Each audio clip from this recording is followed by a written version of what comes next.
Nation. Raging Review. The Raging Cajuns will be a source of pride for this university, for the alumni, fans, and donors as we achieve success in the classroom, in the competitive arena, and in the community. It's about to get really fun. We're looking for dudes that will stand up. Well, Coach, let me tell you today, I'm here and I'm ready to stand up. And I challenge you, Raging Cajun Nation, to stand up with us. Stand up with us. Let's lock hand in hand and let's walk through the gates of Omaha. Hey, I love y'all boys. Let's grind every day starting today. Let's do it. Y'all ready? Alert! Ready? Who's that team ready? Who's that team ready? Yes, sir. I got one thing to say right here. Cajuns win!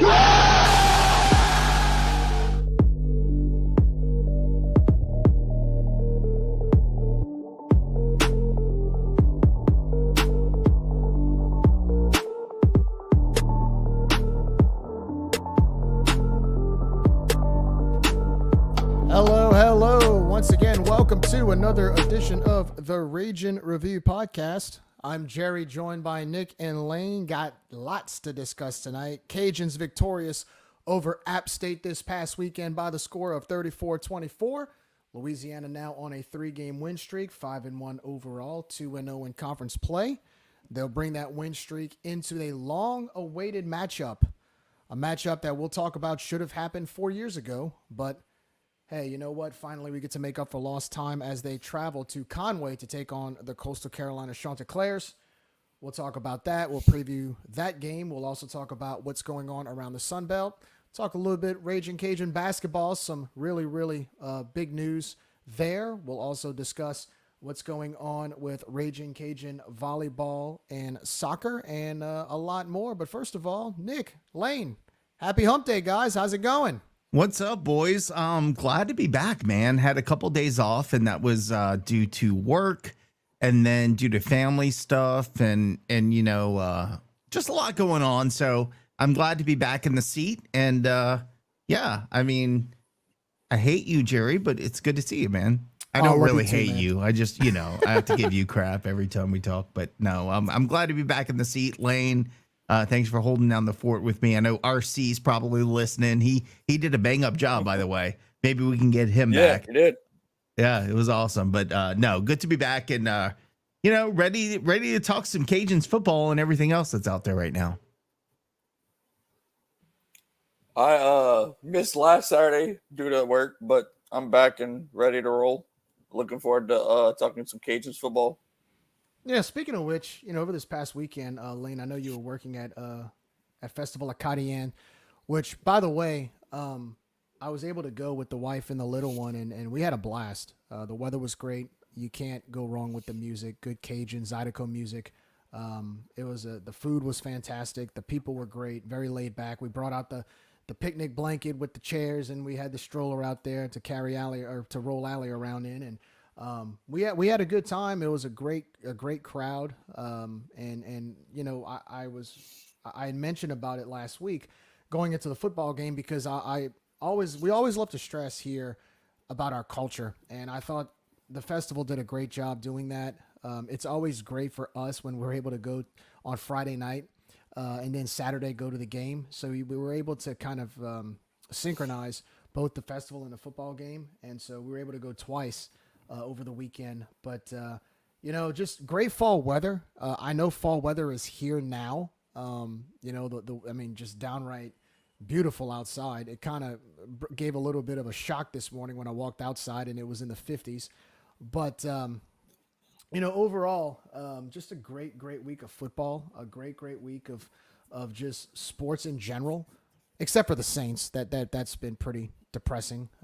But I'm looking forward to this weekend, not just because of our upcoming football game, but just because of this weather. Like I just feel like we finally have some good fall football weather. I mean, Nick, is it like that in Houston right now? It's freaking fantastic. I mean, my weave blew off when I walked to my car this afternoon from all the wind downtown. So no, it was it's fantastic. I love this cool weather, and you start to get that smell in the air. You know what I'm saying? Like, I don't know what it is. It takes me back to when I was a band nerd in high school at Acadiana, and we'd march from the band room to the stadium, and you just had that feeling in the air and the smell. That's what it reminds me of. It feels like it took a little bit longer. I mean, I feel like in my teens, this was happening like late September, early October. And now we're almost in middle to late October, and it's finally getting here. But I'll take it, man. It does feel great. And I think hopefully that means some bigger crowds. A little disappointing against App State. I'm sure we'll talk about that. But a lot going on in Lafayette. But with the cooler weather, hopefully that brings out some more folks to Cajun Field. Yeah, I love the cooler weather. I actually went to the store earlier today to get some gumbo and chili fixins to make throughout the week. So I'm looking forward to the cooler weather from now on. Where are you from again, Lane? Monroe originally. Okay, that makes sense. It's gumbo weather, bro. It's not chili weather. Like, you sound like my neighbors in Texas where we're going to cook a chili. And I'm like, no, we're cooking gumbo. What are you talking about, bro? Yeah, well, I had to work earlier today, so I had to make time to get what I got. All right, I'll give you that, bro. I'll give you that. Our athletic director, Dr. Brian Maggard, was on X tonight cooking a pot of chili, and he hashtagged it "Gumbo's Big Brother," and I was just like, "Oh, no, what? Come on, Doc, come on now, look at this." What's the commercial from the old days in New Orleans? Come on, not good, Larry, not good at all. Like, I feel like that's it right there. Well, I mean, I like chili just like anybody else, but I mean, down here, that we is eat our gumbo. nowhere We eat near gumbo. Come on, man. No, I'm sorry. Terrible. That's some Terry Bradshaw shit, he would say. That's that off-brand. It's like it's like going out of town and you call it Cajun food, but it's really not. Or somebody who goes to freaking Destin's like, it's seafood soup, you dummy. It's not. It's terrible. It is deliciousness. You and your candied yams. You just don't know, man. You just whatever. You just gotta give it a chance. I want to give a shout out. So before we get started, I told you I was in a bad mood, so I'm just getting everything out right now. But this is good stuff. RC, I see you there, buddy. Love you, man. Also, Caden Jensen's parents were looking forward to a replay of the pod the other night on Saturday night, the post game. Unfortunately, I could not get that audio onto a pod and upload it, but I'm sure Caden Jensen's parents are here tonight. They're excited about hearing our pod, and I'm thrilled that we have families listening. That's awesome. So thank you for listening, guys. Appreciate your engagement, and feel free to DM us if you ever want to come on or say something or just yell at us for not having something uploaded, because we all take responsibility when that stuff happens. So absolutely we'll make sure that doesn't happen this week. And speaking of which,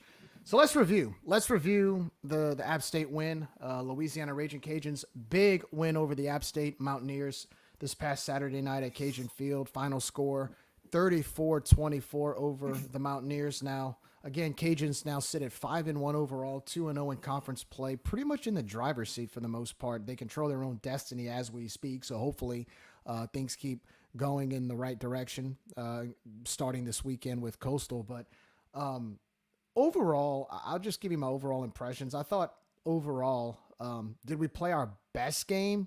No, probably not. I thought offensively, we moved the ball pretty well. I thought our rushing attack would have been a little bit better than it was. I believe we had about 166 yards on the ground. I thought it would be closer to 200 because I know App State was giving up about a little over 200 a game. But at the same time, we had a few key big plays that allowed us to march us down the field. Ben Woldridge actually had a decent game, 14 for 23, 198 yards, 2 touchdowns, 1 interception. That touchdown pass to Terrence Carter was a thing of beauty. I mean, that was ESPN SportsCenter top 10. And we had some of those explosive plays, I thought, the other night that were able to get us over the top. But one shout out I have to give is to the defense. Defense gave up some unusual first downs, and they gave up some big plays, when they needed to step up. But when they really needed to step up, 4 interceptions, a forced fumble in crucial times, kept App State off guard, kept them off of their rhythm offensively. I thought that was the key factor in the game. Turnovers, I mean, turnovers defense wins championships, but turnovers tend to turn the momentum around. And I thought every time App State threatened, the defense responded with a bang, with an interception or a massive fumble recovery, which they had in the fourth quarter. So I was really, really, really pleased with that. It was good to see, the defense step up when they had to. And look, the last 2 weeks, I said it after Southern Miss, and I'll say it again. I'm happy we got the win, but I do think we need to clean things up. But let me say this. If playing sloppy or not playing your best game still entails a 10-point win in conference, I'll take it every day. So this team definitely has room for improvement, but they're still clicking where it's necessary. And I think that the other night was proof of that. We made the key plays when we had to. We got the win, and we're celebrating with our best start in 3 years. So let's have a conversation. Let me get on my soapbox. Hold on, I got it here. All right, soapbox. Jay Bird, I love you, man. I've been knowing you since I was 18 years old. But why are you coming after me on X, man? So because I said I wish we could just blow an opponent out doesn't mean I'm mad we won a game. I'm like, the fact that we won, yeah, that's enough. I'm happy we won. Trust me, literally nobody's saying I'm not happy we won. I'm happy we won. I could win by 1 point. The point of my whole tweet was I'm hoping, or can we just not be CDS one game where we just blow somebody out? We don't have to worry at the end of the game if we're going to pull it out. And that's why I go back to the Dez years, where how many games did we win by 1 possession, by 1 point, by 3 points, by 6 points? At the end of the game, a missed field goal here, a bounce here, a lucky bounce, whatever. Look, fact of the matter is we're 5-1 on the season? We got 1 game. If we win this week, we're going to be bowl eligible. That is incredible. On the flip side, last year we were 4-2 and ended up having to win our last game to be bowl eligible. So you don't want to take things for granted and say, oh, well, we're 5-1. Well, we got work to do. And that was my whole point of that tweet. So Jay, I love you, but you were off base on that. I'm not saying that I'm not happy with the win, an ugly win. I said it on our post game. Ugly win, better than a pretty loss. I will take it any day. But we do have to get better against Coastal and the rest of the season, because we had a lot of drop passes, and I'm not putting that on Ben. I mean, it's like we had the P Diddy fingers with the oil on our hands. We couldn't hold on to passes that went through the players had literally in their hands and dropped. And my favorite player, I'm not going to name him, but my favorite player on the team, tight end, also dropped a pass. So we got to be better, right? We gotta get there. But that is no way indicative of the fact that we are significantly, in my opinion, improved over the last couple of years. Oh, and by the way, I want to point this out again, because I think Andy said it. Andy has a comment here, but Andy said it as well, or somebody said it earlier today. When you look at Troy last night and you look at Troy this season, and they lost their head coach, and they are bad. They are bad. They're 1-6, but it's not even being bad 1-6. It's a bad 1-6, not competitive. The fact that Dez got us to where we were in season 1, and even last year, still trying to, get there. And I know a lot of people are going to call me an apologist for saying this, but the truth is, you got to respect what the guy did. You got to give him credit. If you're going to crap on him when we lose games, you got to give the guy credit when he does something right. And I got to tell you, Dez did a hell of a job as a first-time FBS coach getting us to where we are today. Now, is that good enough for next week? And we'll talk about Coastal. No, we got to clean some stuff up. However, look, App came to play. And let me tell you, some of those guys, I know we gave up a lot of third down plays. Like you said, Gerry, unconventional. Our defense gave up some big first downs on third down. But the catches those guys were making were unbelievable.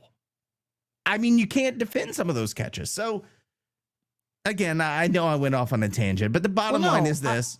Jay, be nice to me. Secondly, it was a good win. I will take a win any day over a loss, but we do have to get better through the course of the season, and I think we will. I think we'll be better against Coastal this week.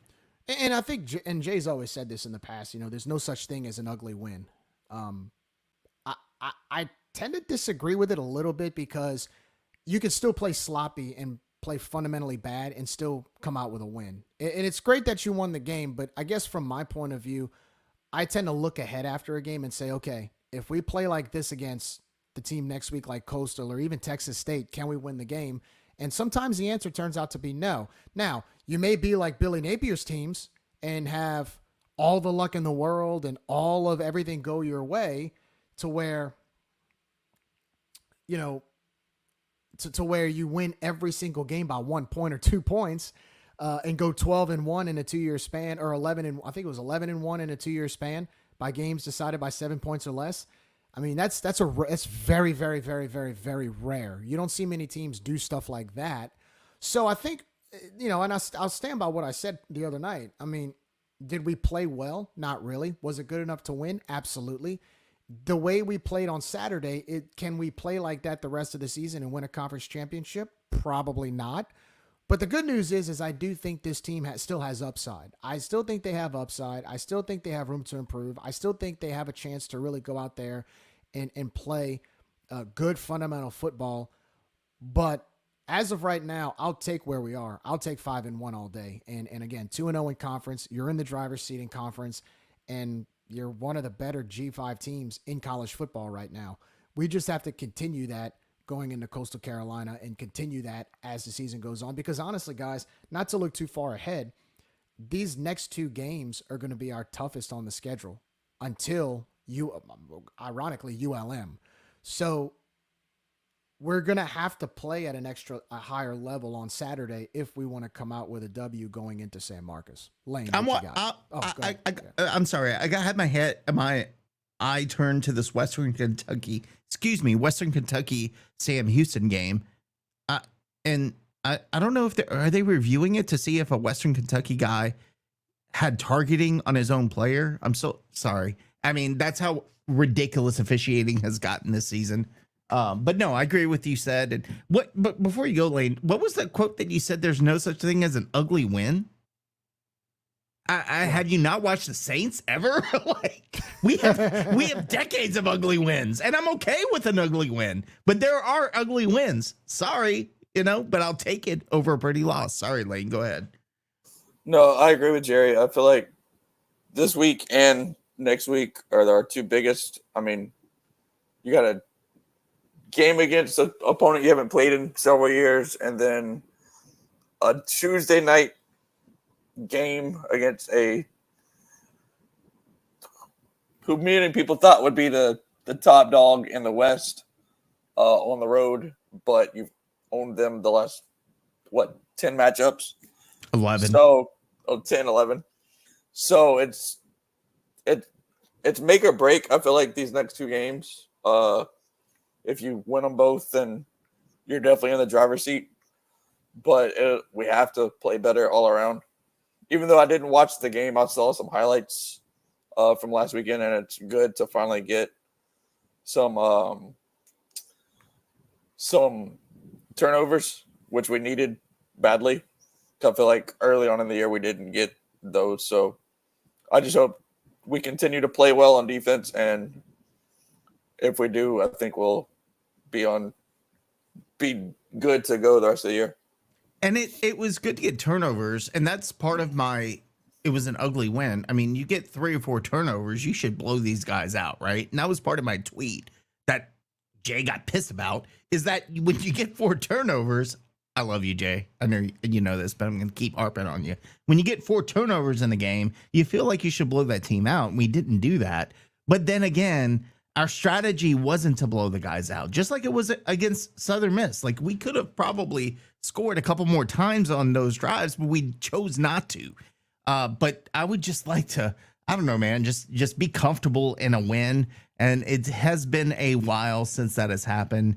And Jerry, I know you're going to kill me for this, but I just think it's funny. We have a guy named Girth Brooks that is commenting on YouTube, saying that he is very offended by our COVID remarks. So, Girth Brooks, my bad, dude, but not really. My family built this country. Anyway, look, I think I also have to give credit, and it's funny in the last 2 weeks, and I'm not going to sit here and say that Southern Miss and App State circled our game on their calendar or anything like that, but I think from a circumstantials or from based on the circumstances going into both games, okay, you've got Southern Miss that has a bye before playing us at home, conference opener. They've beaten us 11 straight times. It was their chance to really get back into the groove and get some momentum going. So I thought Southern Miss actually played us a lot harder than I expected. They didn't quit the entire game, unlike when they played Jacksonville State the week before, or even against ULM this past weekend. I think I see the same thing with App State. Same thing with App State. You know, they have a lot to play for. They were 2-3 coming in. This was an opportunity for them. You know, we had beaten them 3 straight times. We beat them. The last time we played them was in the championship game. They had motivation coming into Cajun Field to play us, and it actually showed. Like, I sat by their sideline. They were fired up the entire game. Now, I'm not sitting here saying, well, every team's going to be out to get us. I mean, look, I'll disagree with you, Jerry. Every team going forward is going to be out to get us. But yes, what I'm saying 100%. is I'm not saying that to cover up our shortcomings. I'm not saying that to cover up like, well, we didn't do this because that team was out to get us. What I'm saying is, based on the last 2 games, App State and Southern Miss, we were in certain circumstances where they did tend to play up. And so, but my point I'm going to make is this: we have to be prepared for that. We have to be prepared for that and learn how to counter that and be fundamentally sound to counter that, you know? And to your point, Nick, about beating them by more than what we should have when we had a +4, +5 turnover advantage. That's the point I'm about to make is, okay, yeah, maybe App State had a lot to play for to get back on track. Same thing with Southern Miss, but we have to learn how to counter that and put the game away when necessary. Yeah, no, I agree. And that when I say blow them out, I mean step on their throats, which is what we haven't. I mean, we saw it against Kennesaw State, I guess, and Grambling, but against alike opponents, it's been close. It's been a struggle, but again, I'll say it again. Like, we learned this process under Napier. That is where Des learned it. I don't want to discredit Leger because he's officially Tim Leger is officially the OC, but we know that Des calls the plays. But it was learned under Napier, and it's not an offense that is meant to blow people out. It's an offense that's meant to milk the clock, control the line of scrimmage, win in the trenches, wear them down with your run game, and it frustrates us, especially when players drop balls, right? That I think if you take that away, I think we're feeling a little bit better. But going back to your point, USM played hard, App State played hard. Yeah, every team the rest of the season is going to play us like it is a huge game because let's face it, Coastal is 4-2. They beat us, they're 5-2. So yeah, they got blown out by JMU. A lot of teams got blown out by JMU. Texas State, you don't think they have us circled on their calendar for the last 20 years? Well, guess what? They're coming for revenge this year, and you can go down the line. Every team we play is going to be jacked up to play us, and I think that's what, when you look back at the wins against USM and App State, the fact that they were jacked up to play us and we were able to win by double digits. Credit to our team. You know, we were prepared. We could have easily rolled over and just slept on USM and let them do their thing at home, but we didn't. App State, we could have let them catch us by surprise. It was a back and forth battle, but App State is still App State. You know, they're not having a great year, but they're still App State. They still have the guys there, and they're still a division, an FBS team. So you have to keep all of that in mind and realize these guys are still going to make plays. So the rest of the season, we just have to set that expectation. Every team is going to be out to play us at their best. And if we are prepared and we know with the talent that we have that we can beat them, the more wins we get, the better it is for us. And I love it. And the Jensens are listening. Thank you, Shauna, for letting us know. Love you guys. And sorry I couldn't get things rolling for post game, but we're good now. We should see you Saturday night. Hopefully a happy post game again. And many catches from my boy because, favorite player. Got to throw the tight end. Hey, that's my boy this year. That's my boy this year. There you go. So, yeah, look, let's put a bow on it. We won the game. 4th straight win over App State, which is pretty uncommon for App State for a team to have a win streak on them, especially in conference. So that's pretty cool. I got to say, and Coach Dez alluded to this in his post-game press conference. It looked like he was getting a little emotional about it for the right reason, in that for everything that football team's going through right now with Hurricane Helene, that team showed up and they were ready to go. And they didn't let the distractions get to them. And it showed. It showed on the sideline. It showed on the field. And our thoughts are still with App State and their program in this recovery period. Because like I said before, I mean, we know what it's like to have to recover from a hurricane. It's been normal for us in the past. So we're, I continue to ask Cajun fans and whoever can help, whether there are any type of causes out there or any type of charity or charitable giving, to the people who have been affected by Hurricane Helene as well as Hurricane Milton. Please give. Let's show some Cajun generosity that we're very proud of down here. And then also too, I want to talk about the Pride of Acadiana marching band. I posted it. I had the chance to record it at the game.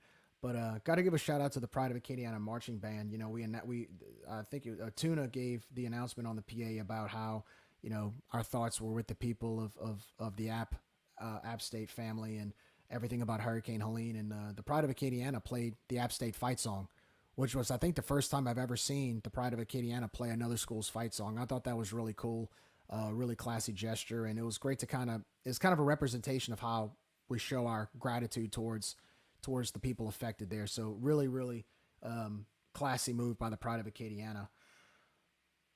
One more thing about App State, and Nick, we talked about this at length the other night, but I kind of wanted to touch base on it because I had time to think about it and gather my thoughts on what I'm about to mention is attendance, 14,058. Not good. Oh, Jerry, I got blown out when I mentioned that on Facebook. It's okay. Not good. Not good. We're trying to figure out how to improve attendance at our games. And it's interesting because the first 2 games we had averaged 23,000 fans. I'm not going to say it's almost like a lost cause because I do think there are answers.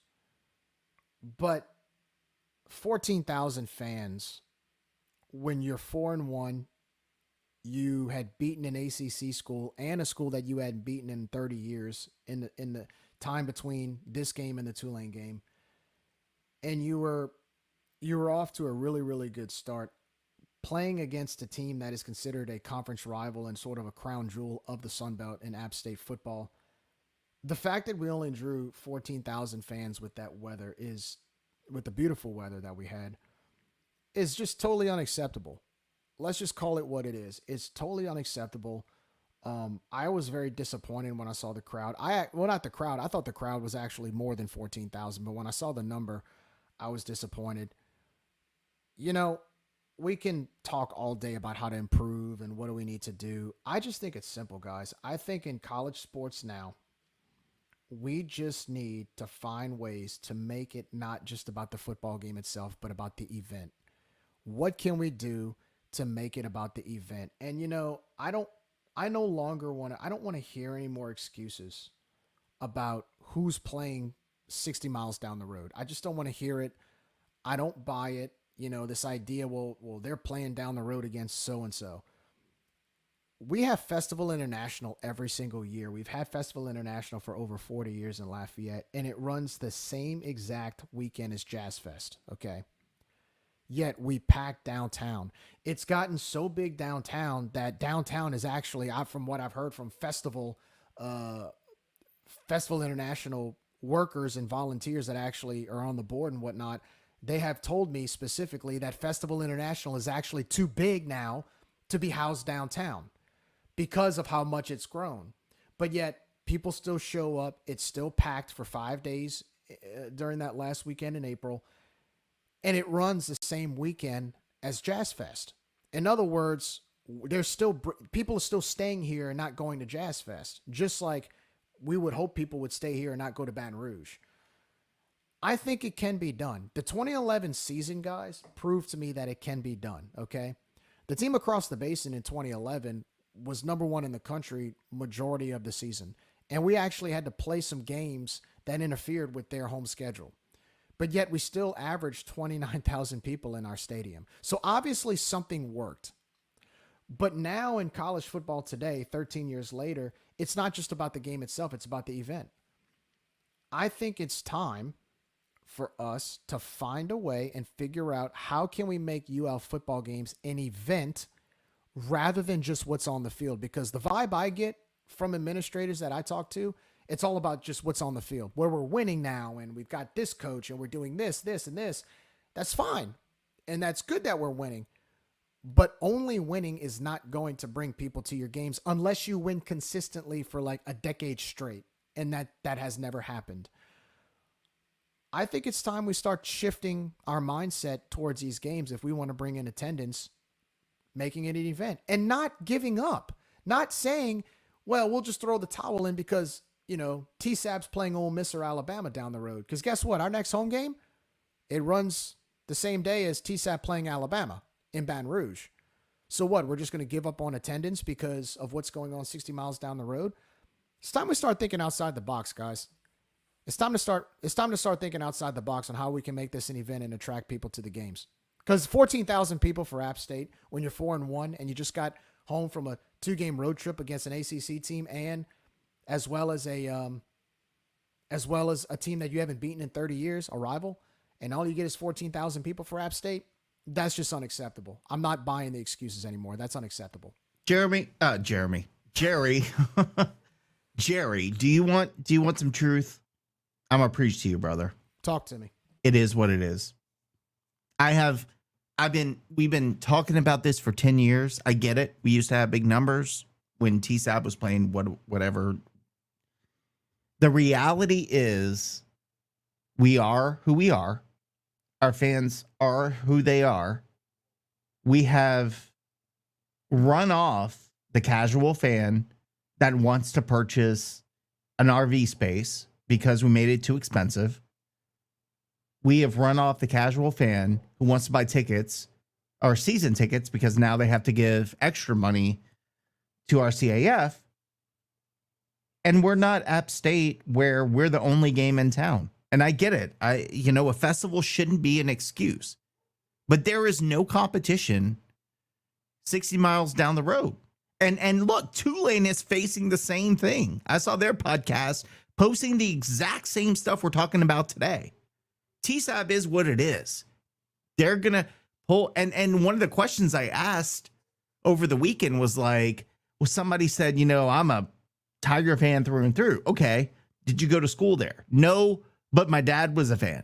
Did your dad go to school there? No, but we've been fans since I was a kid. We don't have that, Jerry.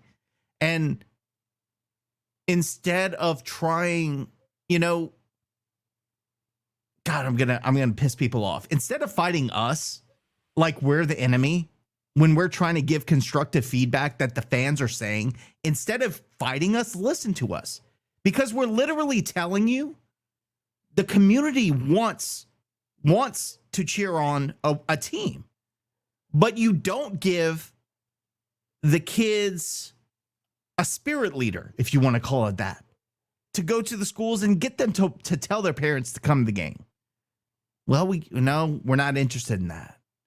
And you have a guy willing to do it. And hell, I was like, I'll give money to create that, even though even though the university wants nothing to do with it, I'll give money to it. I will give you money to create that spirit leader. I'll chip in on that. I literally told our boy James to put on his poo-poo Broussard costume and just start showing up. But at this point, but the alligator, I'm willing to give money to do something to get people engaged. until we start listening to people like us, and when I say us, I'm not talking about the Rage and Review podcast. I'm talking the everyday fan that says the things we're saying, or even different things. We're not always right, Jerry. I'm No. wrong more than I'm right. Agreed. But fans are saying things to the university. Literally, it is too expensive for me to do this. And your answer is, well, what do you think we're going to do? Give it away for free? No. You know what they're going to do? They're going to go 60 miles down the road and get it for half price for more days and enjoy themselves instead of us just doing the common thing. Somebody made a joke this weekend. I posted that video from, I think it was Southern Cal, where they were at the Rose Bowl and they came and you could pay like $1,000 to $1,500 to run out onto the field, and a Penn State fan ran onto the field with them. He paid the money though, and somebody made the joke. We charge $5,000 for that. We're charging Ruth's Chris prices, but we're not delivering a Ruth's Chris product because we can't even get bottled water at games where it's 150 degrees outside.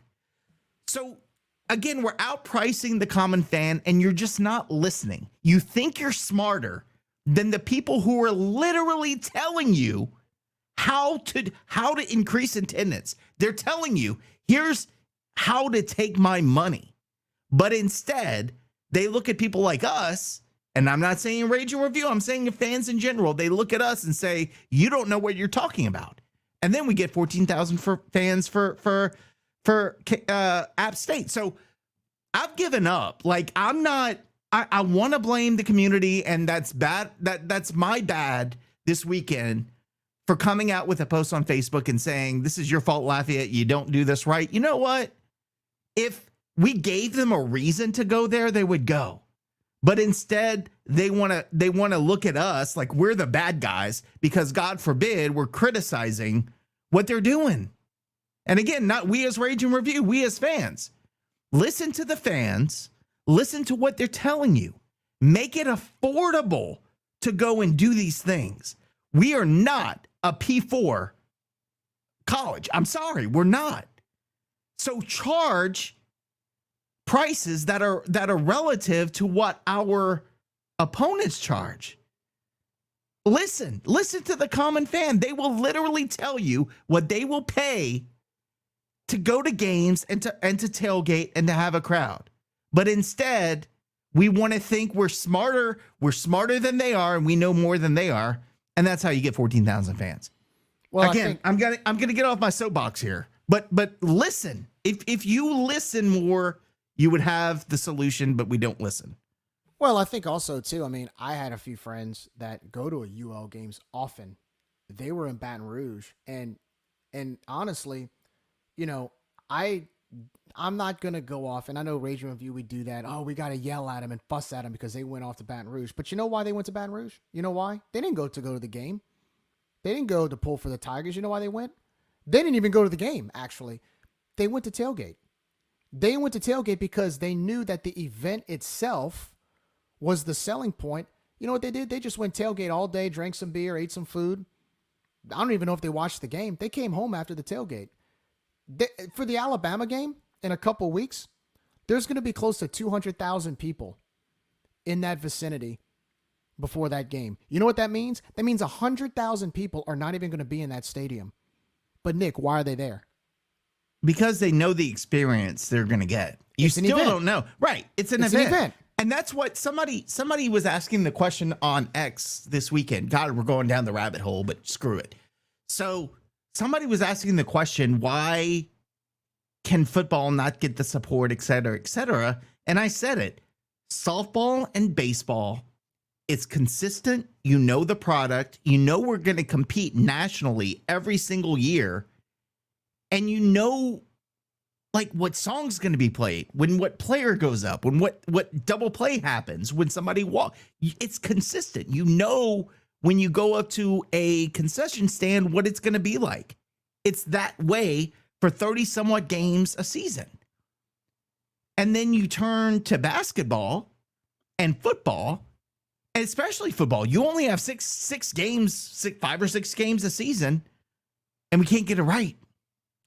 We get it right on the last game of the season, but just like every year, it's always something. It was the water bottles, and then our freaking this week it was our scoreboard, our video board that was out. Like, how does that happen? And so you get consistency and expectations, and you know what you're going to get, and you know you're going to compete every year. Football's behind the 8 ball there, and it's not Dez's fault. It's not anybody's fault. We were bad for a really long time, so that takes a little while to catch up. But the things you can control, like the game day experience being consistent every game, it ain't there. And in basketball, I mean, you know you're going to pay $30 for a dome foam, but I'm sorry, people aren't getting excited about playing Loyola and Louisiana College and padding a record to make it look like they won a ton of games, but yeah, a ton of games against nobodies. It's simple. It's simple, guys. Yes, athletics is a revenue generating sport, but quit trying to chase money so hard. You can still make money by charging less, but making the experience greater, because guess what? More people will show up to it. It's like flying. It would be like flying airlines. Okay, Nick, you live in Houston, you fly United, but how many people, just as many people, fly Southwest for a lot less, right? They fill the planes up. You know why? They're crazy.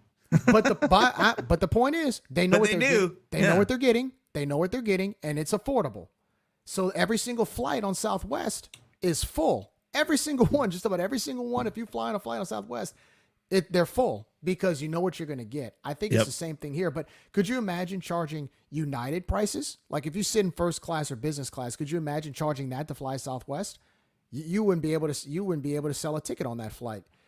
It's about what you get, what you pay for. And if you want an experience that is fun, that people aren't going to have problems at the game, such as running out of bottled water or getting your diabetic bag turned away, then charge the price for that. Don't overcharge for that experience. And so, again, I'm glad you brought that up, Nick. It really is about the experience. It's about the experience, and it's also about the fans telling you what they want. The fans are basically telling you, look, we can pack Cajun Field. You just got to, you just got to listen to us.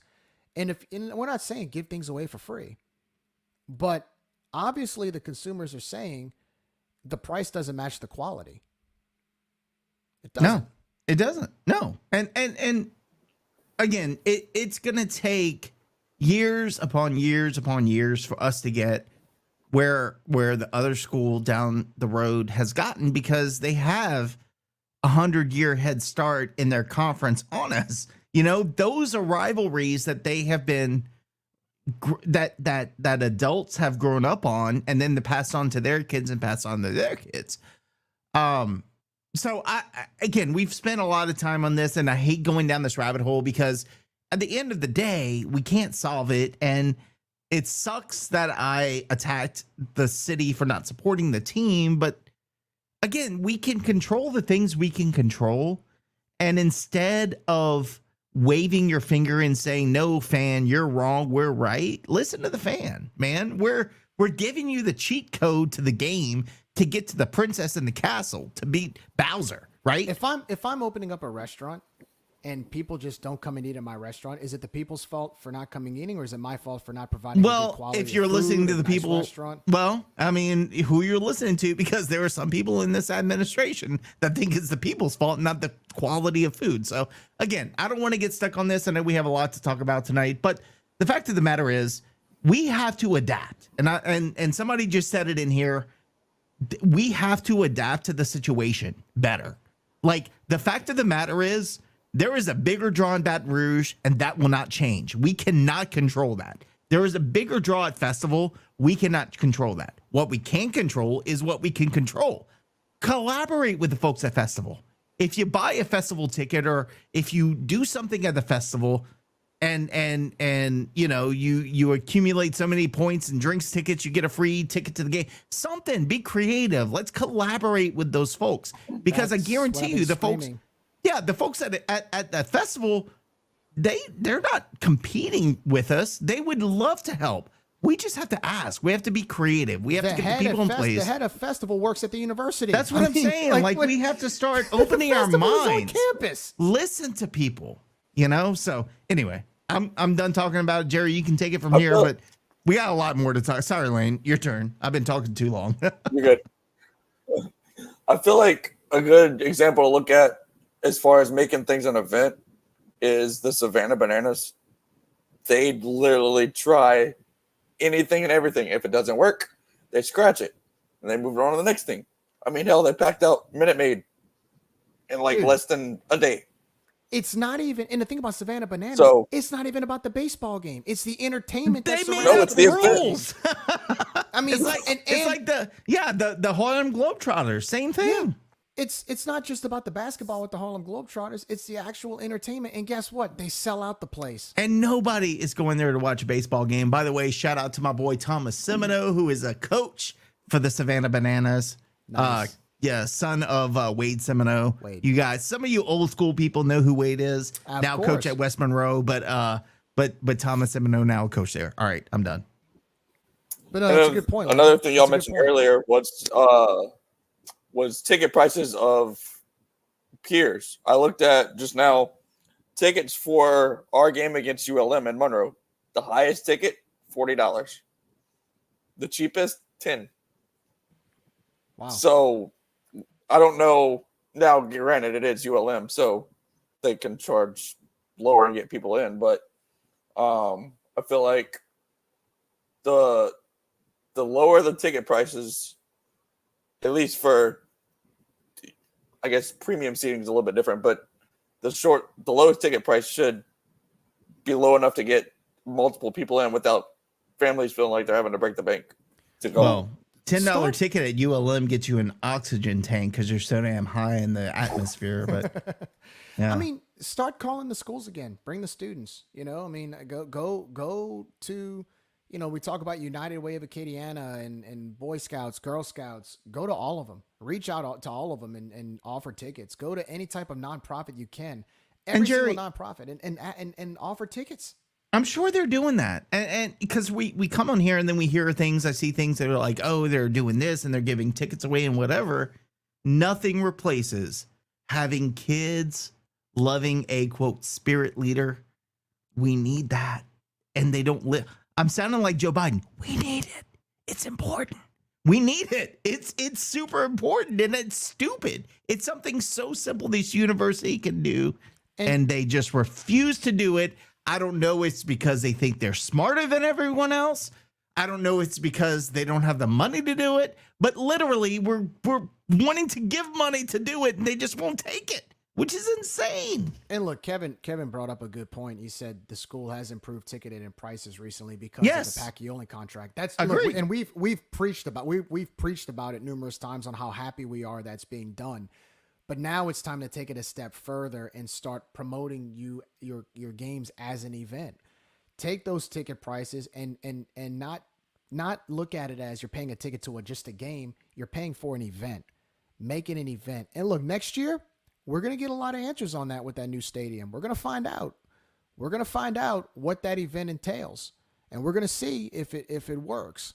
But anyways, look, we've got 3 home games in a row starting on November 9th. Let's see what those 3 games look like. Let's see what those 3, and especially if we're winning by then, let's see if we can get people in Cajun Field, because to me, there's no reason, we talk about hunting season and it's this and that. Look, if Baton Rouge can have 200,000 people surrounding their stadium for a football game, there's no reason why we shouldn't get over 15 to 20,000 people. It's just, I don't buy that. You have over 800,000 people live in a 30-mile radius in this area. You mean to tell me you can't get over 14 or 15,000 people? Don't give me that excuse. And don't surrender to it. That's the thing that annoys the heck out of me. They surrender to it sometimes. Like, well, there's just nothing we can do about it. We're expecting a small crowd. Why are you expecting a small crowd? You should never expect a small crowd. A small crowd shouldn't even be in your vocabulary. Well, I knew based on ticket sales it wasn't going to be good. Well, then make it good. Do something about it.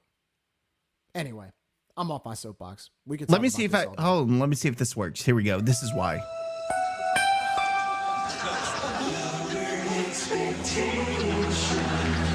Yeah, it's an old SNL thing. Lowered expectations. That's it. That's what we do.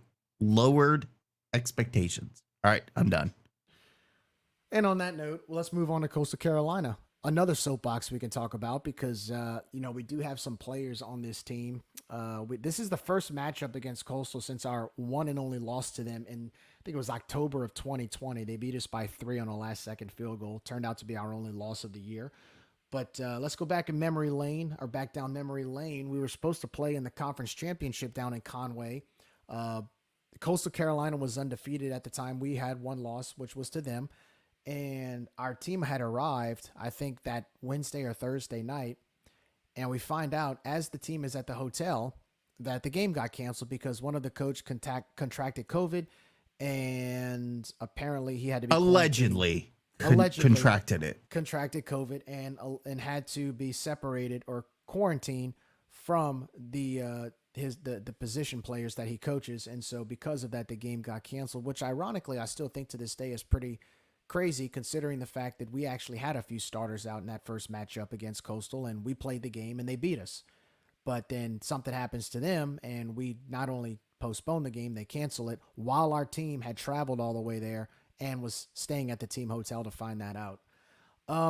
As a fan who remembered that, I mean, I know we all remembered that, and the way that Coastal as just a team and a fan base handled it and reacted to it, I want this game just for that. We need to avenge what happened in 2020. And what I mean by that is, look, I'm very sentimental towards COVID. Okay. It's not about COVID.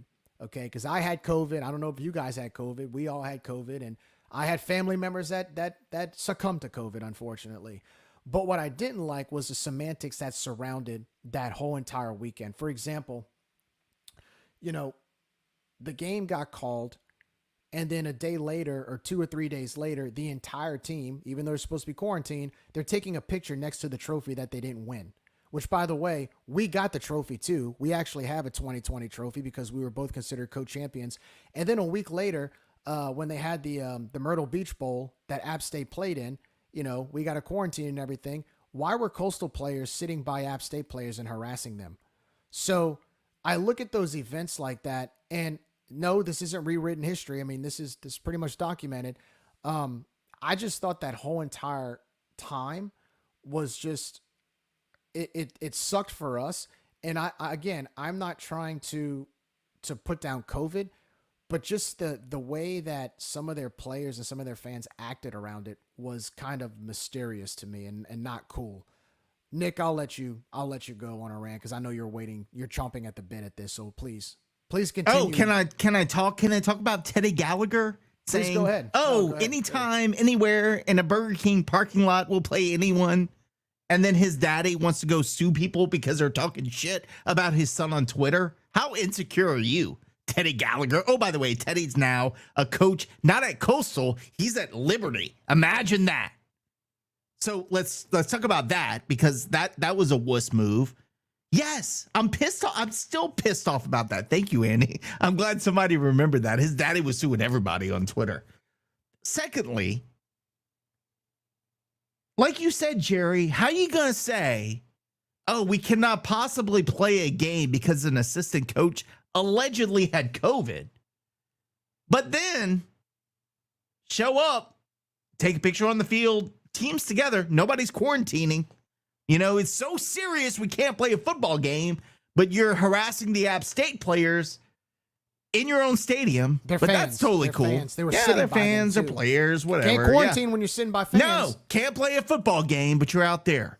And it's funny because I always try to find a message board to go in and see what they're thinking about the game ahead. And the first thing one of their fans said was, oh, those fans were so obnoxious about 2020, getting all hung up about COVID. Yeah, we're hung up about COVID because y'all are a bunch of frauds. Because the only reason you canceled the game is because you thought you had a chance at playing it wasn't the playoff, but playing in the whatever is the top 4 bowl, whatever crap it was back in the day. It was a P6 yeah, bowl. Whatever it was. And Cincinnati won. But when you look back at it, which by the way, we had all the momentum, we were looking strong, we were ready to go, we would have beat Coastal. The consensus is we would have beat Coastal. I don't think there was a question. We beat Coastal. Since he loses, guess who's playing in that game? But we couldn't have the chance because, one, Keith Gill didn't have the testicular fortitude to stand up to Coastal. So that's number one, which pissed me off. Number two, Coastal's a fraud because they lied. There is no way you could we had Gerry, we had players, Levi Lewis, how many players were out the game that we played Coastal in Lafayette and lost by a field goal? We had ton of starters out, but we made no excuses. They sat out the game, but we played it. And all of a sudden, an assistant coach on some defensive line coach, oh, he's got COVID, we can't possibly play the game. That's on you, Keith Gill, because you should have made a better decision. So I'm still pissed about that. As Crippa said, that was calculated. It was meant to do what it did. And the end result was we still didn't get a spot in that game. So good job. They will forever, in my mind, be known as the COVID chickens, which, by the way, if you go to the Sunbelt message board, I get banned if I say COVID chickens, but anybody can call us ULL all day long. They can make fun of our name, but call them COVID chickens. Holy cow. Admins freak out. Anyway, I'm done. That's it. Screw them. We can talk about the game now. Lane, you got anything you want to follow up with that? Yeah, I feel like they just knew what they were doing. And I feel like maybe a little bit of me was thinking the conference was behind the whole thing at the time. And I mean, to the day, I feel like that's a valid point. Because remember, there was something out there. Nick, please clarify this. I don't know if you remember this, but there was clarification that if the next, because they were ranked, I think they were ranked in like the CFP poll at like number 12 or something like that, where they were kind of like next in line to go to a one of those P6 bowls. And if Cincinnati would have lost or something, Coastal would have been next in line for that. But if we would have beaten them, I don't know if we would have been high enough, because we were like 18 or 19. I don't know if we would have been high enough to jump them, and they would have dropped. So, Lane, that's a good point. Maybe the conference wanted that if Cincinnati would have lost their championship game, because if they would have lost their championship game, there's a possibility, because the game wasn't played and Coastal kept their 12th ranking, that they would have jumped and gone to that New Year's Six. And spot. Why do you think I just said Keith Gill screwed you? Because he was a part of that. Like, there was no reason. We were there. They could have made this decision if it were real before we ever flew out to Conway, which is not Myrtle Beach. It is not near a beach. So screw you for even saying, oh, we're at a beach. No, you're not, you clowns. But anyway, as I was saying, Keith Gill, I'm not saying it was a conspiracy, but I'm saying Keith Gill as commissioner of a conference saying, if we do this, we still have a chance at making an NY6 game. Guess what? I mean, what would you do as commissioner? And I also feel like it was a joke that they were just lollygagging around their own stadium, like, for the bowl game.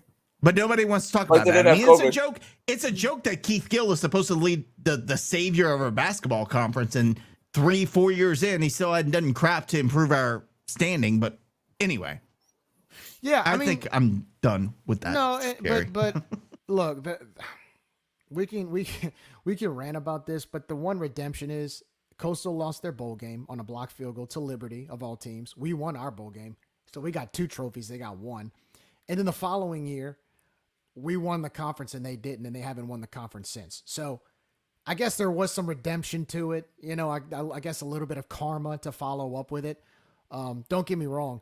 So what's funny about the following year in 21 was the week after we blew out App at home, App beat Coastal in a last-second field goal on national TV, and it was just perfect karma. It was sweet karma. It really was. Yeah, I agree.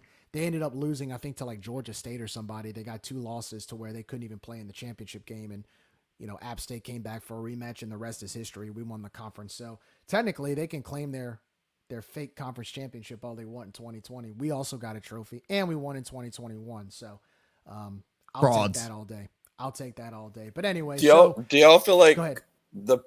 that season or the 21 season would have been better had the championship game played like it should have been?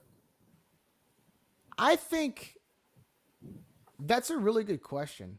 I would probably have to say 21 only because it was a full season where COVID wasn't as much of a factor as it was in 2020. Like, for example, in 2020, we had to move the schedule around at least 2 or 3 times. We had to schedule Iowa State. We were playing the first 2 or 3 weeks where a lot of conferences weren't playing. Our Central Arkansas game towards the end of the year got canceled. And we were only 10-1 because of the limited amount of games. So as great as 2020 was, beating an Iowa State team that was a runner-up in the Big 12 and won the Fiesta Bowl, and going 10-1, being ranked for the first time in modern history, I still think 2021 was better because it was a normal season. It was the first normal season after COVID, but it was a normal season, and we were actually able to do what we were meant to do. Jerry, I got to run, man. I'm sorry. Okay. Yeah, Teddy Gallagher's dad just filed a lawsuit against me. I need to respond to this. I'll be back. Okay. You got to call your lawyer. Exactly. I'm calling William G. He'll settle this one. There you go. So, Nick, what do you think? 2020 or 2021? I look, my mind is on 2020. We got screwed, and that's all I'm at liberty to discuss. So anyway, this has been a long-awaited game. Again, Cajuns will be playing Coastal Carolina for the first time since 2020. The Chanticleers come in with a 4-2 record. They actually had a really, really tough loss last week on national TV at JMU. I guess JMU wanted to avenge their loss to ULM, so they let it out on the Chanticleers, beating Coastal Carolina by the score of 39-7. Just to look at some of their stats, guys, I just kind of wanted to kind of go through some of their basic stats to kind of compare and contrast on what we looked at with the last week against App State. I see some similarities here, but from what I've gathered, so they're 4-2 overall, 1-1 in conference play. They're scoring 33 points a game, but they're giving up 31 points a game. They have 107 first downs on the year. They've given up 121 first downs. Average yards per game of total offense, they're averaging 395 yards per game. They're actually giving up right under 400 yards per game. Rushing yards, they're averaging 177 yards per game, giving up 200. So I'm looking at that. All right, I'm looking at that with a little bit of interest there, because I know we'll be able to run the football on them, or at least hope to. Passing wise, they're passing for 218 yards per game, and they've given up right at 200 yards per game. So they've actually thrown the ball a little bit more than their opponents have. Let's see. Looking at penalties, they're pretty equal. They're averaging 60 yards per game on penalties. Their opponents are at 59.6, which is basically both teams are at 60 yards per penalty. Out of 6 games, 41 divided by 6, it looks like they're averaging between 6 and 7 penalties per game, just as much as their opponents are. Time of possession, they're right under 30 minutes and 29 minutes and 39 seconds. Their opponents are at 30 minutes and 21 seconds, so pretty much even there. Third down conversions, Coastal Carolina is 36% on third down. Their opponents are 43%. Fourth down, they're 33%, while their opponents are 72% on fourth down. They've had 8 fumbles. They've lost 3 of those. They've gotten sacked 13 times. Their opponents have only been sacked 3 times, and their opponents have lost the ball 6 times on 11 fumbles. In their red zone, they're 21 of 24 in scoring, and their opponents are 20 of 21. So there are some things I'm looking at here where they have given up some particular stats defensively, especially in the run game. Again, they're giving up 200 yards passing, which I think that actually works in Ben's favor. And they've given up an average, again, on defense, an average of around 400 yards of total offense to their 395. So, look, I think I'm feeling good about our scoring opportunities here. Just to give some individual stats real quick, their quarterback, Ethan Vasco, he's got a quarterback rating of 146. He's completed 50, right under 54% of his passes. He's got 8 touchdowns, 4 interceptions. He's averaging 197 yards a game. In the rushing category, Christian Washington leads in rushing. He's at 313 yards, averaging 5.2 yards a carry, 52 yards a game. And then, of course, quarterback Ethan Bass goes right behind him at 43 yards per game. And Braden Bennett is at 47 yards per game with 5 touchdowns. Receiving core, Jamison Tucker has had 15 receptions, 303 yards. He's averaging 50 yards in receiving yards per game with 3 touchdowns. Cameron Wright has 2 touchdowns on the year, averaging 45 yards. And Trey Taylor has 1 touchdown on the year, averaging 37 yards per game in receiving. So they look like they can score. They kind of, looking at their stats, they're very similar to App State. They kind of run that spread option type offense. I don't know if they still run that triple option spread like they did with Jamie Chadwell. I know they mimic it a little bit. Not as much with Grayson McCall, but they still mimic it a little bit. But like, I'm looking at their defensive stats, guys, and I think we can score on this team. I mean, I'm looking at their scores. They're 4-2 on the year. They beat Old Dominion at home, but they gave up 37 points to an Old Dominion team that hasn't been able to score often. They gave up 39 points to JMU. They gave up 43 points to Virginia at home. Virginia beat them 43-24. For comparison's sake, Virginia beat Wake Forest 31-30 by 1 point when we beat Wake Forest by 3. So they give up a lot of points defensively. They gave up 21 points to William and Mary, who's an FCS team. They gave up 27 to Jacksonville State, even though they dominated Jacksonville State in that first game. They gave up 20 points to Temple. This is a team, I think, that if we do what we're supposed to do and not let their home crowd get into it, I would think this should be a good chance we can win this thing. There's nothing about that team that quote-unquote scares me, but we just have to play our game, be fundamentally sound, and really, if we beat them at the line of scrimmage, that's where we can win this thing. But just don't allow explosive plays on them. They can move the ball. But I'm looking at these stats. I think our offense can score some points on this team. It's going to be interesting how this matchup works, and we'll talk about it. But what do you guys think? What have you seen on Coastal so far? What are some things that you think would be? We'll talk about keys to victory, but what are some things you guys notice based on those stats that give us an opportunity to win on Saturday?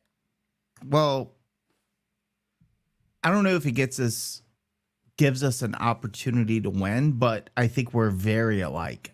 I think there are a lot of things, and I watched the JMU game earlier today just to try to get some to get a gauge of what we're working with, right?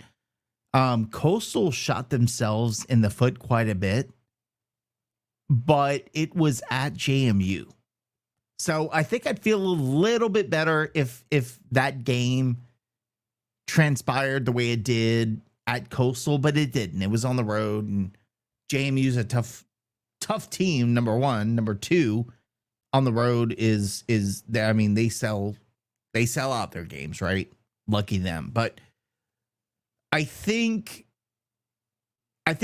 yeah, like any other game, we have to win the game in the trenches.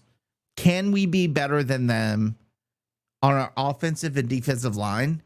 And am I worried about scoring on Coastal? I am not, but you know what? Coastal can score too. And that's what concerns me and gives me a little bit of pause.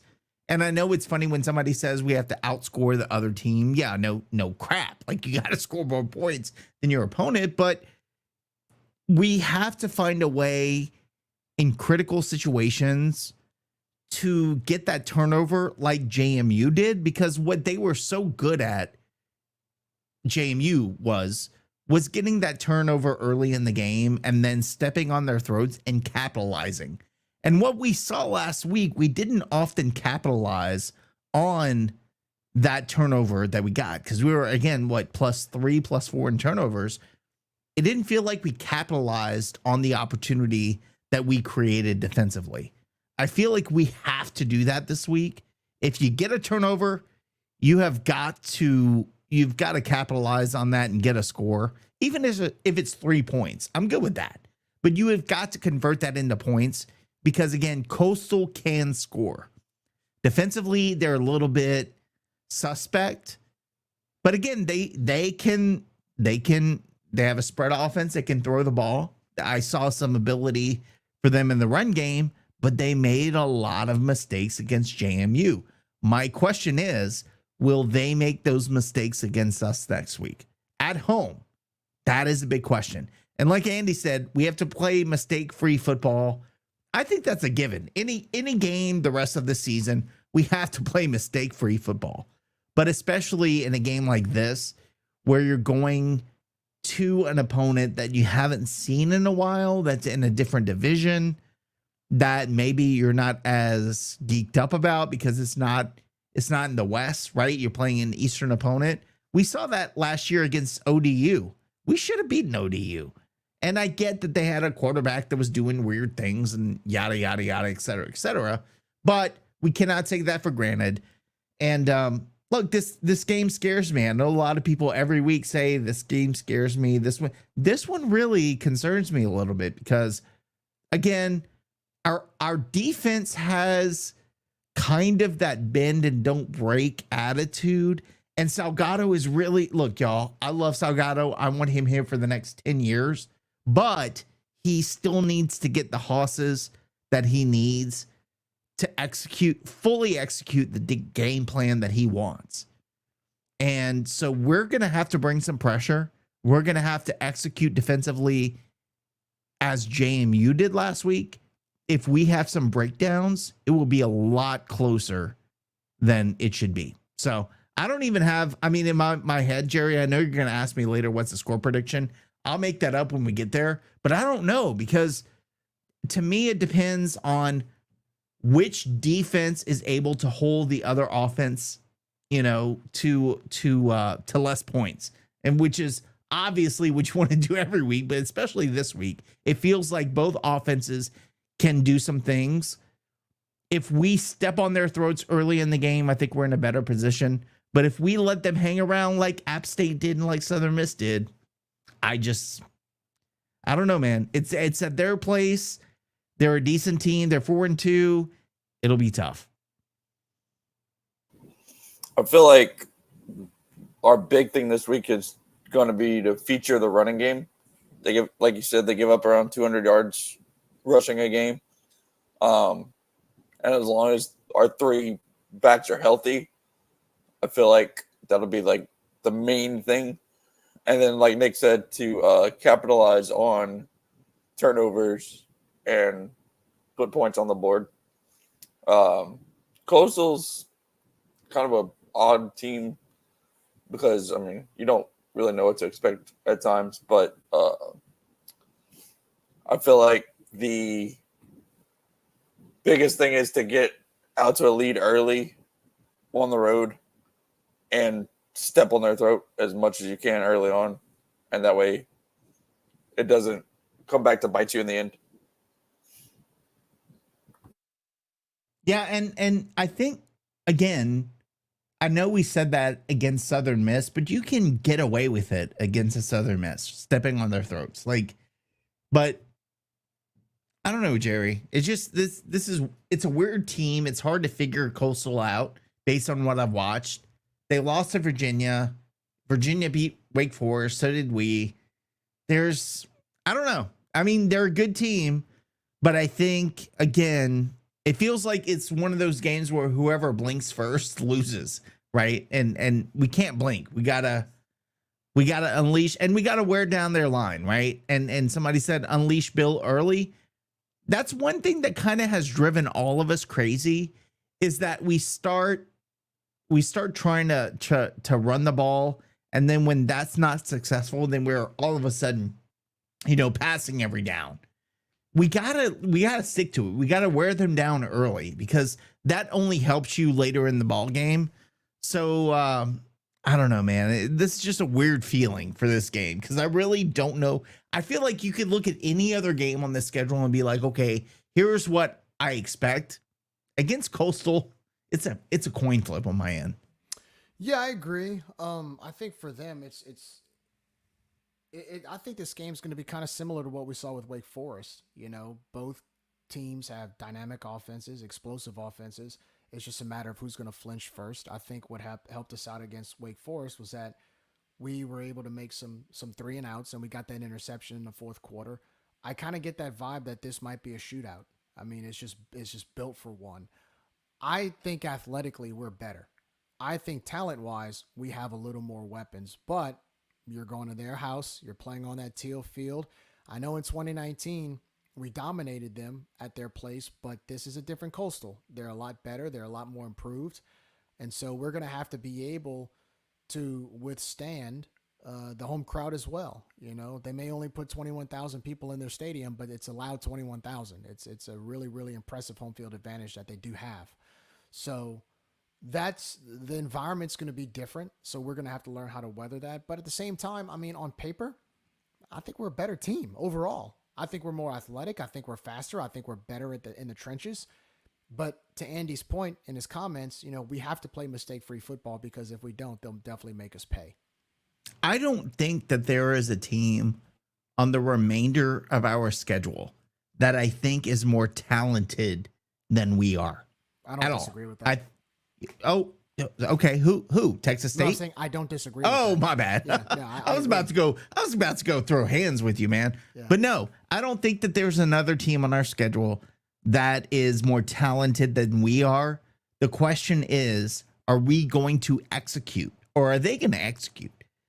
You know, look, the Sun Belt is a gauntlet. We're going to lose. We're not going to go. I'm sorry to say, we're not going 11-1. We're going to drop a game or 2 or 3. We're going to drop games along the way. That is all dependent, in my opinion, on how well we execute. Now, we could go 11-1. I mean, I'll take it. Hell, shit. To take that all day. But the expectation that I have is that we play the best that we can every single week and put yourself in that position to be that 11-1. And I think that starts this week against Coastal. They will show me a lot. And look, I said that last week. I said it against Tulane. I was like, our Tulane game will show me a lot. It did. It showed me that we can compete with a really, really good team. There is no team on our schedule better than Tulane. I'm sorry. There's none. Texas State can claim they are. They have a decent quarterback, whatever. There is no team on our schedule that is better than Tulane. Do we execute? If we execute, especially this week, Coastal ain't beating us. If we do not execute, we'll have a very unhappy postgame.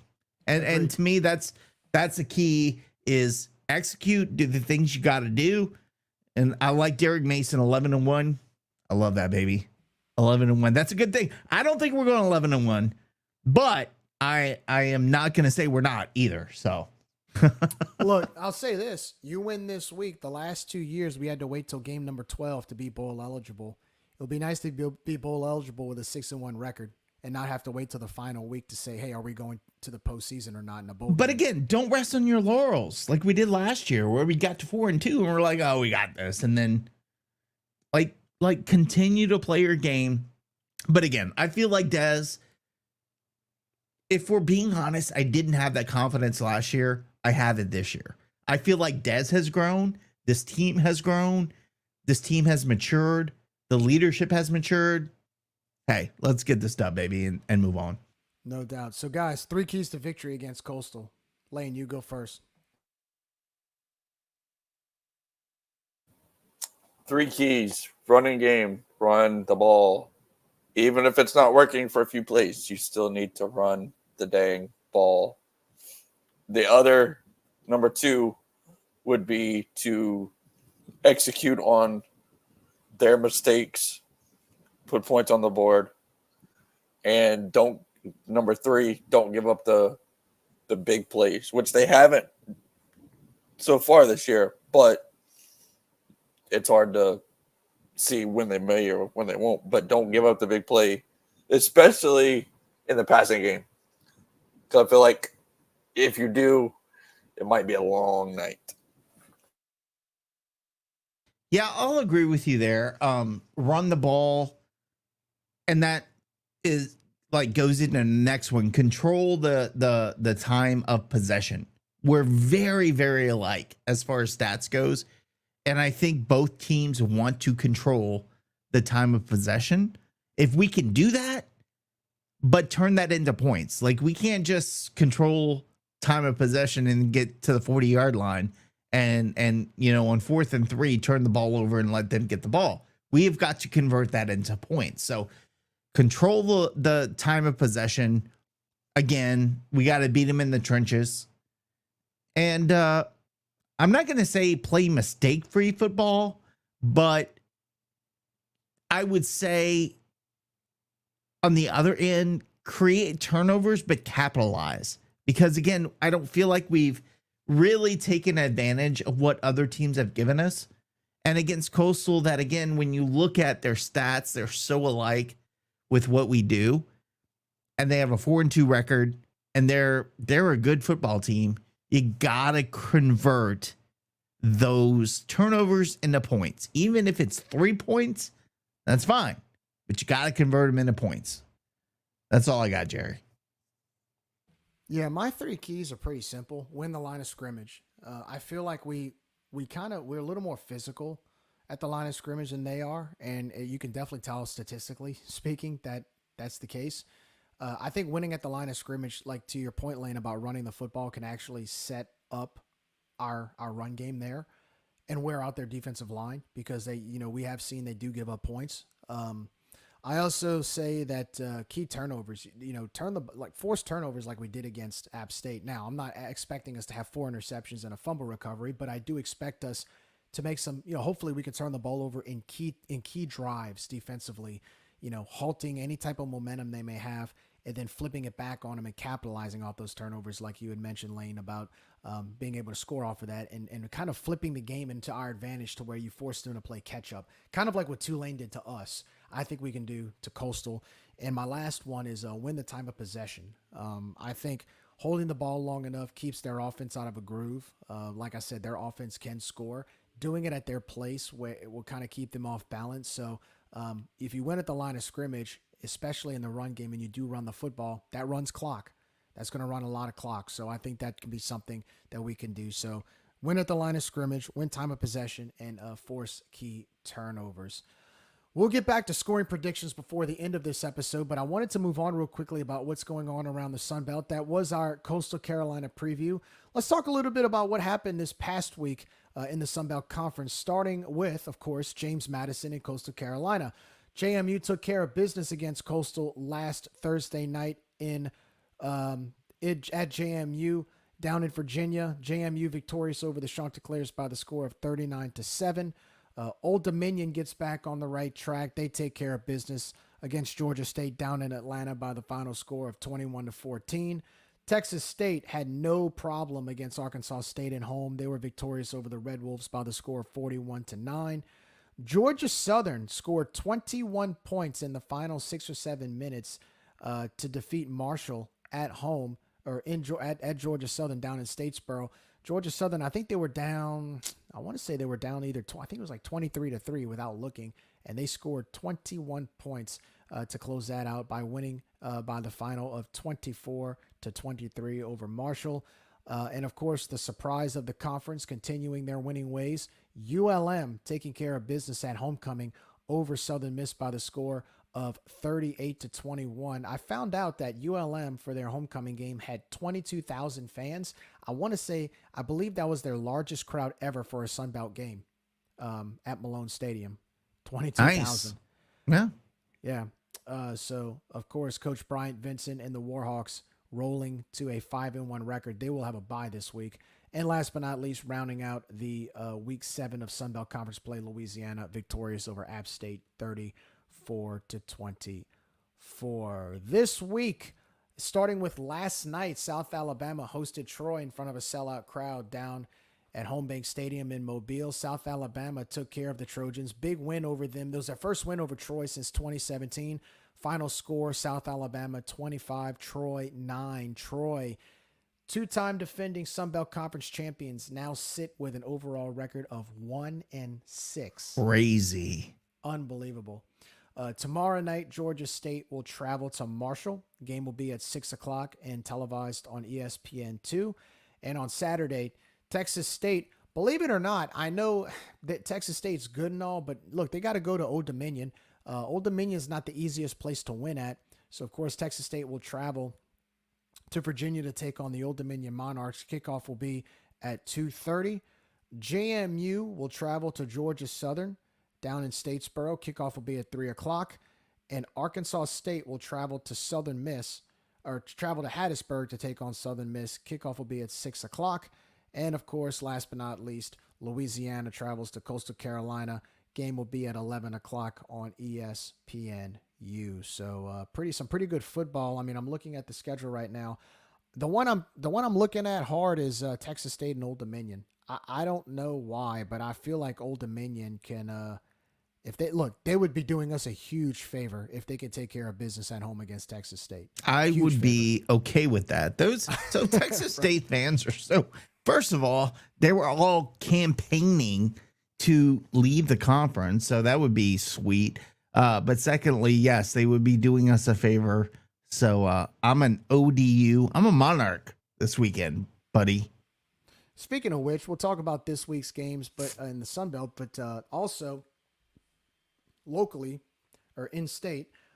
Last night in Conference USA play, because of course they play Tuesday, Wednesday, and Thursday games all in the month of October.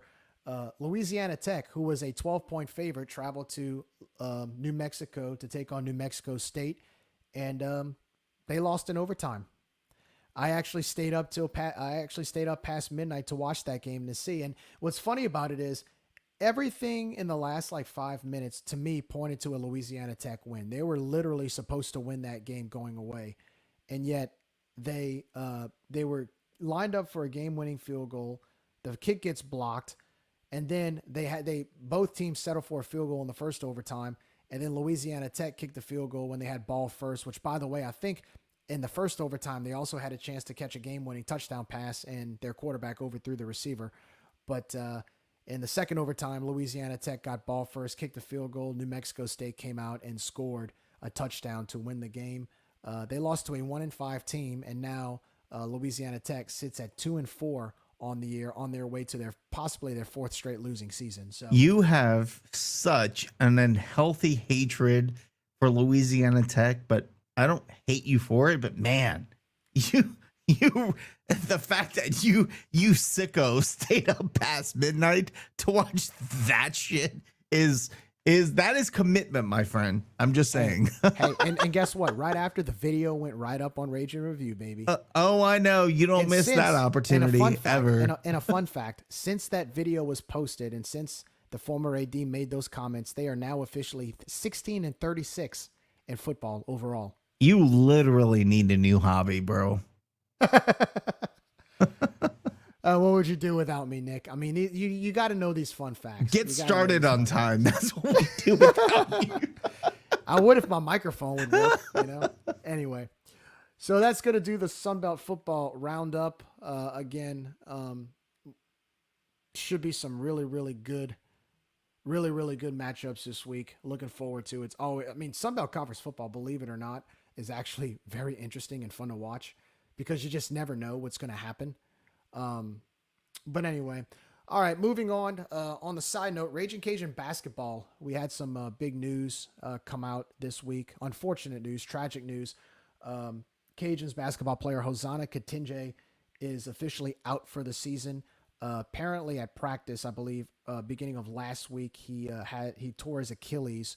So unfortunately for him, he will be out for the year, but he plans on returning next year. I know he got rid of his social media account for a few days, and then when the news came out, he had some messages on X, or formerly known as Twitter, talking about how he's going to take it one day at a time and come back stronger than ever. He's a great team leader. He's a fan favorite, a great overall guy, and he wants to be here and play hard for the Cajuns. So we wish him a healthy, speedy recovery. I know we'll see him on the bench cheering on the team and motivating the players, but such a terrible loss.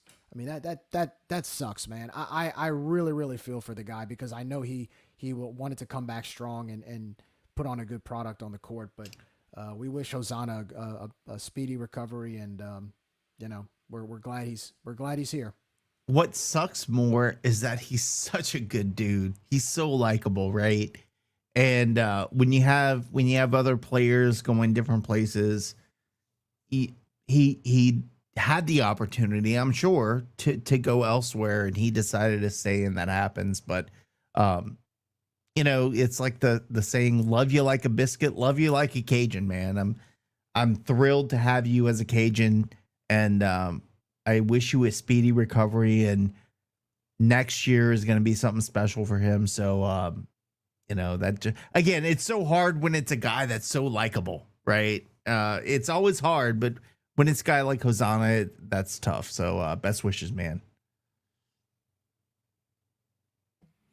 Yeah, just to let everybody know, basketball season is 2 weeks from tonight. They'll open up the season with an exhibition against Louisiana Christian in the Cajun Dome on October 30th.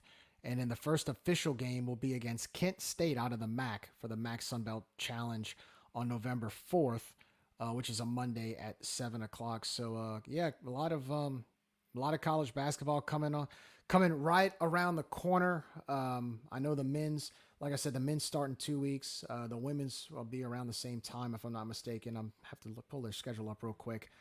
Their first game, I think, will be an exhibition as well. Against Centenary, same night. So it'll be a doubleheader. Louisiana Raging Cajun women's basketball will open up against Centenary at 5 o'clock, followed by the men's basketball exhibition game against Louisiana Christian, both on Wednesday, October 30th. And the first game for the women's team will be in DeKalb, Illinois against Northern Illinois. They'll also have the MAC Sunbelt Challenge as well. So lots of basketball. Also, too, we had an announcement. Raging Cajun Baseball has a fall schedule out. November 3rd, Coach Matt Deggs and the Water Hose Boys will travel to Sam Houston. That's Matt Deggs' old stomping grounds to take on the Bearcats. I believe it's November 3rd. I'm not sure. I have to look at the time. And then November 10th, we got the TSAB Tigers coming to town at the Teague for a fall ball scrimmage. Tickets will be $10. Should be a lot of fun. I see Nick has his shirt buttoned up all the way to the top to honor number 36. There you go. You know what's up. Always for the right reasons. Always for the right reasons. You know, I had the chance every time I go to the quarterback club lunch on Thursdays, which I plan on going tomorrow. I can't help but always pass by Coach Robe's statue. It's almost like telling him hello in person, you know, even though he's there in spirit. It's always great to see that statue out there looking greater than ever. And it's funny because, you know, Coach Robe always mentioned how, you know, he always had that humility. What do you say about statues, Nick? He said something, I think he mentioned something like, you know, I don't know if he wanted people to build him a statue or anything like that. He just wasn't that type of person, but you know, it's well deserved, and it's always great to pass by the place. And yeah, I literally hear him because what I would do is I would go to away games. Like Southern Miss was the last one that I went to while he was alive, and he would always say the same thing when he saw me because I wouldn't tell him. I mean, obviously, Bab would always come out the dugout and I'd scream his name and I'd flick him off, you know, something stupid and make faces. But Robe would never, I mean, Robe was so into the game, he didn't know what was going on. So after every game, I'd show up and he'd be like, "Hey, Ball, what you doing here?" You know? And that's what I feel like every time I pass by that statue is Robe saying, "Hey, Ball, what you doing here?" You know, with that stupid ass grin he used to have. So yeah, excited. Baseball season's getting started. Playing TSAT, playing Sam Houston, wonderful. Gerry, can I ask a question? Can I something's bothering me. Let it out. When's the last time we got a vote in the AP top 25 in basketball? Ooh. The first of Neverary? Was it 2018 maybe? Yeah. Been a while, brother. I don't even know if we got him in 2018. I don't think, maybe 2018. I don't know. How long has the idiot been coach at McNeese? This is his second year. Yeah. Top 25 votes, bro. Yeah. With our player, by the way. We got a player over there. Oh, by the way, who's the player of the year anticipated, whatever, the preseason player of the year at Arkansas State? Julian, yeah. State. Yeah. We're killing it.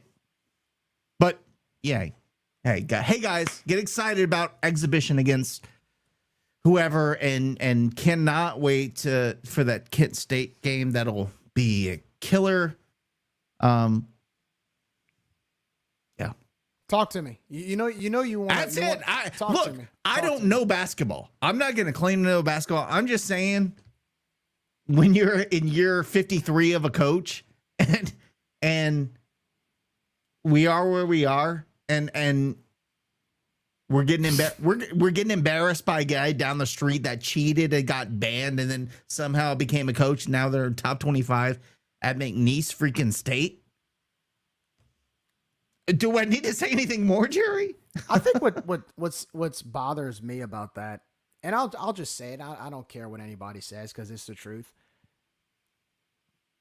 I hear excuses about how it can't be done here because it's different in the South and we can't do this and can't do that. But yet McNeese State is getting votes in the top 25, and they have last year was their first winning season, literally having over a 500 record in over a decade in the Southland. They're doing this in the Southland Conference. And so what's the latest excuse on that? Well, they have somebody giving to NIL. Okay. Why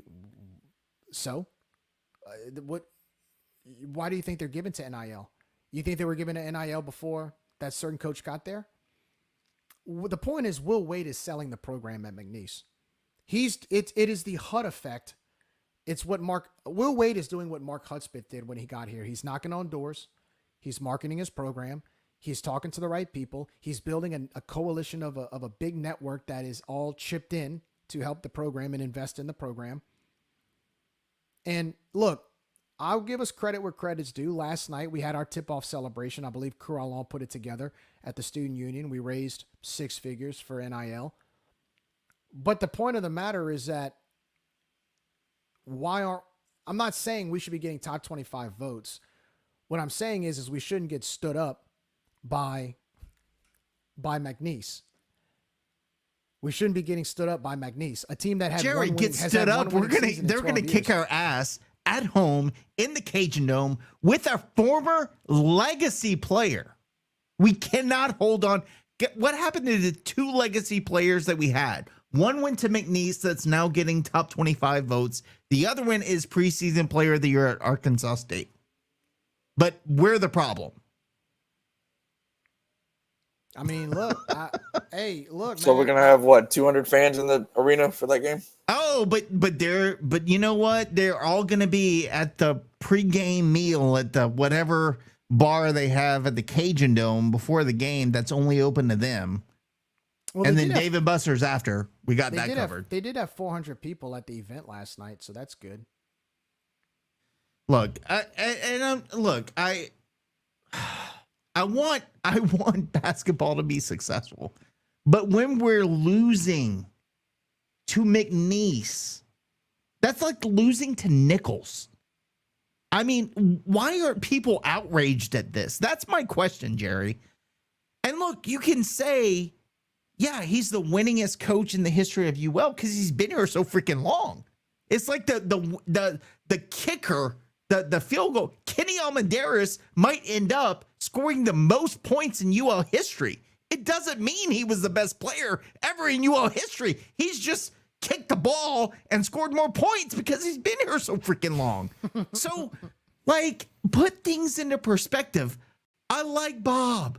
I do. He's a great guy. But at some point, we have got to stop with this crap where, well, he graduates players. Somebody said it today when we were it. And what's funny is they were also a Marlin defender, but somebody said today, I think who's the Mickey Loomis came out for the Saints and said, don't judge our season by results. Don't get me started on that. Please don't get me started on that. So what's the point of playing the freaking game? And that's literally what we're being told. Don't judge basketball by the results. No. Put that aside. Then why are we playing basketball? Because it's fun, Nick. We're just here to have fun. I'm tired, but Gerry, I'm tired. Friends in the I'm Cajun tired. We're just here At to hang some out. point, social you have to, hour, baby. Social but we hour. gotta capitalize on things like getting 3.5 million people watching us play Tennessee to the last minute on national television, and not shit the bed the following season and say, oh well, but last season he did good. I like Bob. his wife already blocked me. I don't know why I keep saying that. I don't know why she blocked me. I never talked about her. But anyway, I like Bob. But at some point, just like me and just like you and just like you, Lane, we all have to be held accountable to like do your job. And the job shouldn't just be let's get through it and then, you know, every 5 years make it into the tournament and that's good enough. No, it's not good enough. It's not good enough in baseball. It's not good enough to make a bowl game every 5 years in football. It's literally not good enough in any other sport. But for some reason, we give 10 people all of the power in basketball to say, no, it's good enough. He's our friend. We're good. Yeah, and I hope that changes. And what I mean by won't. that is, I hope It won't. well, and look, this year there needs to be accountability for that. What I mean by that is, you know, the excuses need to stop.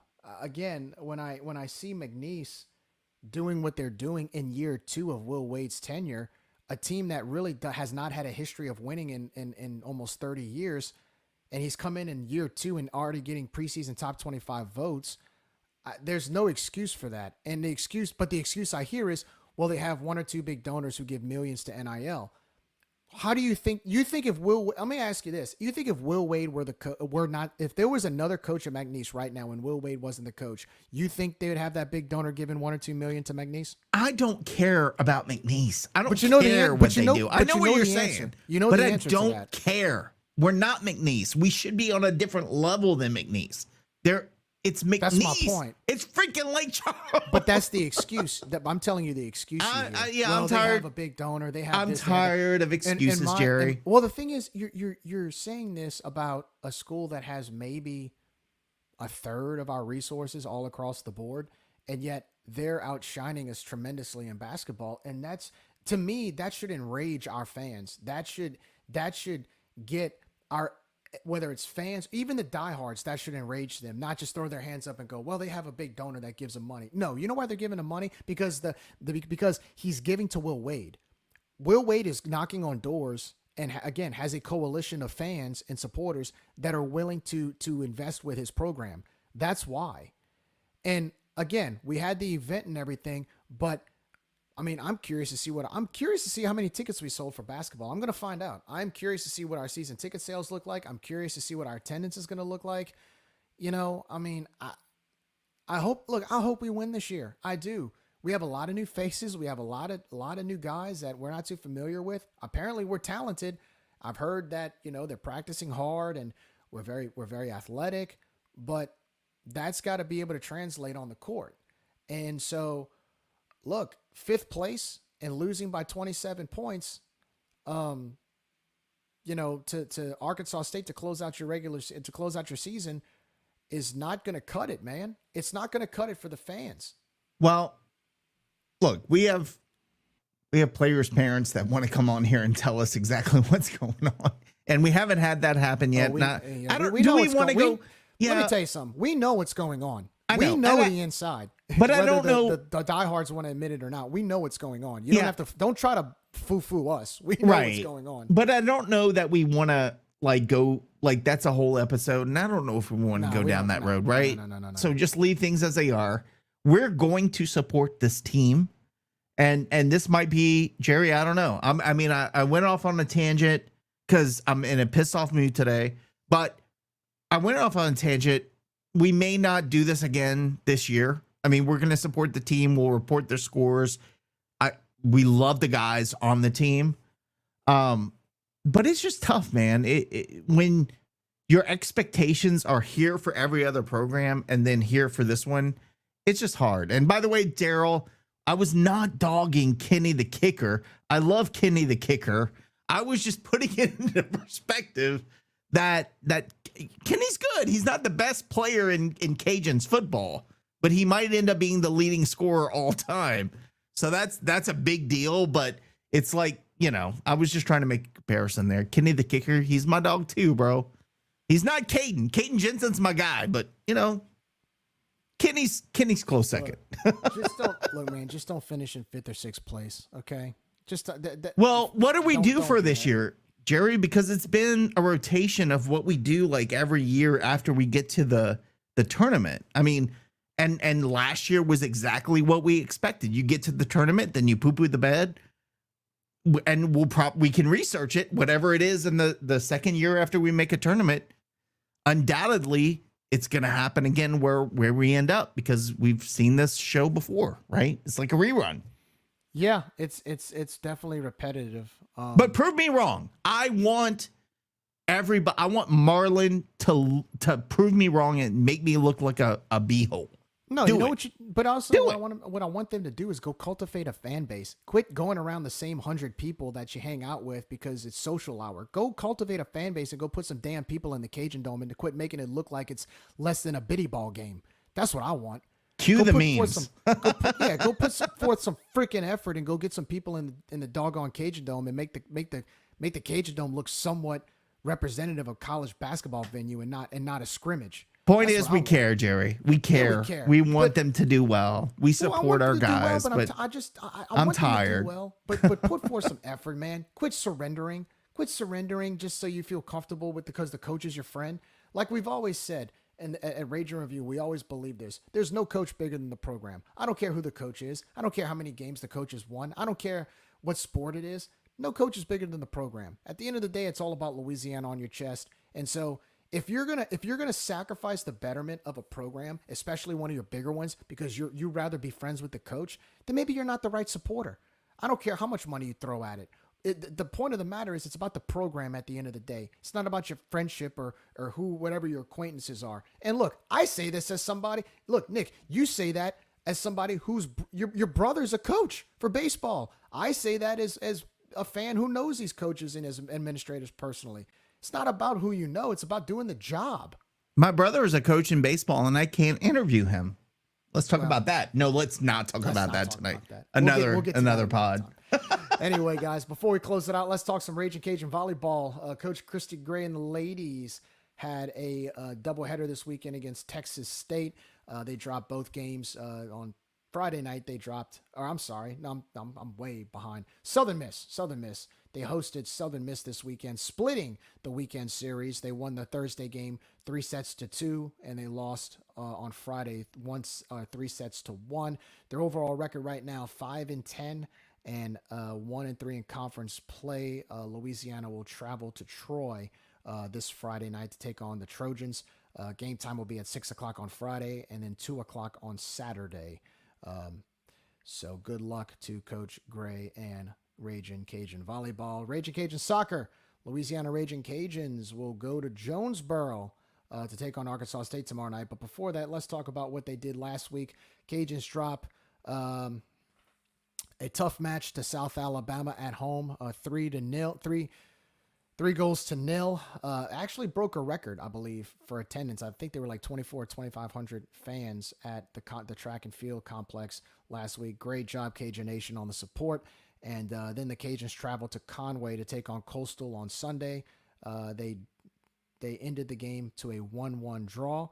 And then, like I said, tomorrow night they'll head over to Arkansas State and take on the Red Wolves. Kickoff will be at 3:00. That'll be the only game of the weekend. They'll have the weekend off before heading over to Hattiesburg next Thursday night. All right, gentlemen, before we go, the moment of truth. What are your predictions? No, Oh, we'll talk to me. Do that intro again, but before you go on into that, Daryl, I appreciate you, man. Good National call. champions once again. The world champ. I won't even say natty. I'll say world champion ski team. Dude, we got to get them back on here. That was such a great interview that we did with those guys.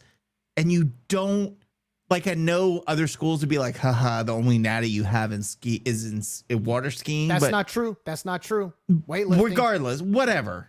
My dad was on one of those national championship teams, so they can't argue that with me. There you go. But look, those ladies and gents on that ski team come from around the freaking world.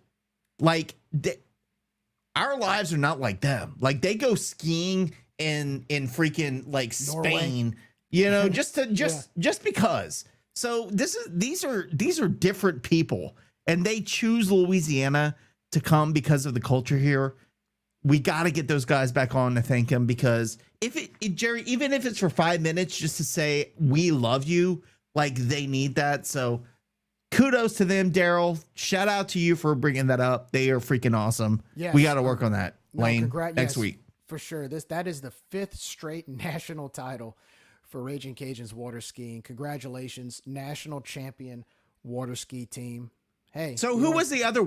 Your dad was a national champion in what? Weightlifting. I was going to say powerlifting, but weightlifting. Yeah, we have UL has 8 national titles in weightlifting. Hey, we were also legit in trampolining, I think, at some point too. So. I know. We had an Olympian. On you know what, team. Jerry? You and I should just get some trampolines and try that for one, like, just bounce on it for one, like, episode and see what happens. Yeah, exactly. No, look, I laugh whenever people say, "Well, y'all don't have a natty," and I'm like, "Well, you might." I'm the wrong person you want to tell that to, because my dad was actually on a national championship team at USL. So, weightlifting. I think weightlifting had 8 national titles overall, and they competed with the best of them. And of course, again, water skiing took their 5th straight national championship this weekend. So, congratulations, national champions. Well done, Raging Cajun water skiing. So now that we've given a shout out to the national champion, or 5-time defending champion, or actually, no, they've won more than 5, but as of now, they've defended 5 straight natties. Let's talk about it. So this weekend against Coastal, what do you guys think? Well, give me your predictions. Lane, you go first. I'm thinking it'll be a somewhat close game early on, but I think we may be able to pull away. I'm going to go with 38-23. All right. I like that. 15-point win. I'll take that on the road. Nick, what you got, dude? I was going to say 41-38. I think the spread is 3.5 last I saw, and we don't beat the spread. So I think it's going to be something like 41-38 Cajuns. That's the Wake Forest score. So was it? Oh, well, yeah. I don't. I'm just okay. I think regardless, it's a 3-point win for the Cajuns, in my opinion. There you go. Yeah, I'm similar to you, Nick. I think it's going to be real close. I like the Cajuns 35-31. 35-31. So covering the spread by like a half a point, but close enough to where it's a 1-score game. And Coach Dez's 1-score record gets better. He hasn't been able to improve his 1-score record the last 2 weeks because he's won both games by 10 points. But they count his wins. All right, guys. Well, final thoughts before we go. What you got? Oh, man. Yeah, I just want to beat those turds because of what they did. And no, I'm not going to forget about it. And yes, we have players still on the team like Chandler that remember it. And my boy Caden Jensen's going to get 2 touchdowns on the game. So I'm looking for him to get 2 TDs. Throw it to the damn tight end, baby. Looking forward to it. It'll be fun. And post game will be fun. Look, we're gonna do it right this week, and I feel like we'll get the dub. So that's all I got, Jerry. All right, what you got, Lane? Yeah, I feel like we need to get revenge for 2020. There's actually some coaches that are on the current staff that were on the previous staff, so I feel like they can give the team all the momentum, or not momentum, but the words of wisdom and go from there. But I feel like we will be able to get a few rushing touchdowns and be able to pull away. Yeah, I'll take a 15-point win. I'll take a 1-point win, brother. But man, 15 points in that. But will you be happy about it? No, I'm never happy. Okay, Jay. I'll be happy with a 1-point win at Coastal. I'll take it, especially going in. It depends, but now don't play sloppy, right? You don't want to play sloppy. If we can win the game by 21, win the game by 21, but just get the win. Anyway, guys, it's going to do it tonight. One more reminder, Louisiana takes on the Coastal Carolina Chanticleers at Brooks Stadium down in Conway, South Carolina this Saturday. Kickoff, 11 a.m. Central Standard Time. Game will be nationally televised on the U ESPNU, or you can listen on radio to Hot 107.9, 1420 AM or 103.3 The GOAT. Jay Walker, Cody Juneau, as well as Mr. Dawson Isolo will be on the radio waves. So tune in. Hopefully the Cajuns can get a W. If you like what we do, please like, subscribe, comment, show us your love. We're on Facebook, X, formerly known as Twitter, Instagram, Twitter, TikTok, and Twitch. You can also listen to us on Spotify as well as Apple iTunes. That's going to do it for tonight. We'll be back on Saturday for the post game, as Nick said, to hopefully celebrate a Cajuns win and early bowl eligibility. As always, guys, I'm Gerry. That's Nick. That's Lane. And in the words of the late, great Big Dave Thibodeau, bye! We out of here. We'll see you Saturday afternoon following the, hopefully, Cajuns win against Coastal Carolina for the postgame. But for now, have a good night, everybody. And as always, go Cajuns.